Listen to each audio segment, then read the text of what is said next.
نایخۆی گەورە و میهرەبان ئێمە وەکو هەردوو ئەنجومەنی چەمچەماڵی کۆمەڵی ئیسلامی هەڵساین بە سازکردنی خولێکی تایبەت بە کادگران و ئەندامانی سنووری مەڵبەندی چەمچەماڵی حەوتی کۆمەڵی ئیسلامی بۆ هەموو ئەنجومەنەکانی سنووری مەڵبەند کە تایبەت بوو بە چەند محازەرێک و چەند سمینارێکی تایبەت بۆ ئەندامانمان لە بوارەکانی مدارات و هەڵسوکەوتەکان و لە بواری کارگێڕی و ئیدارە و لە بواری فقهی واقع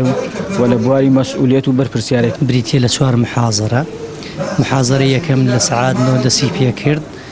بەڕێز کە مامۆستا محەممەد حەشیم بوو کە باسی لە عیلاقە کرد کە من بەڕاستی زۆر گرنگە عیلاقەی ئێمە لەگەڵ دەوروبەرمان وەکو خۆمان و لەگەڵ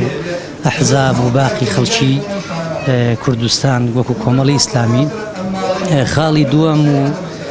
بڵێن خولی محازەری دووەم لەم خولەیە بحەقەت باس لە فقهی ئیدامە کرا کە لەلایەن بەڕێز مامۆستا یاسین حەسەنەوە پێشکەش کرا خوا پاداشی باتەوە کە ئەوەش بەڕاستی جێگەی خۆی گرت.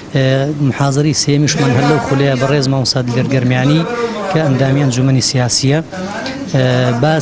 باسەکەی باسێکی ڕۆحی و ئیمانی بوو کە ئەوەش زەرورە هەموو کاتێک. حازەری چوارەممان هەر لەو خولەدا باس لە ئیدارەیە چۆنەتی بەڕێوەبردنی کارەکان ڕێک و پێکردنی کارەکان. دیارە ئێمە زۆر جار ئیدارە وازین هەر قەڵەم و کاغەزە نەخێر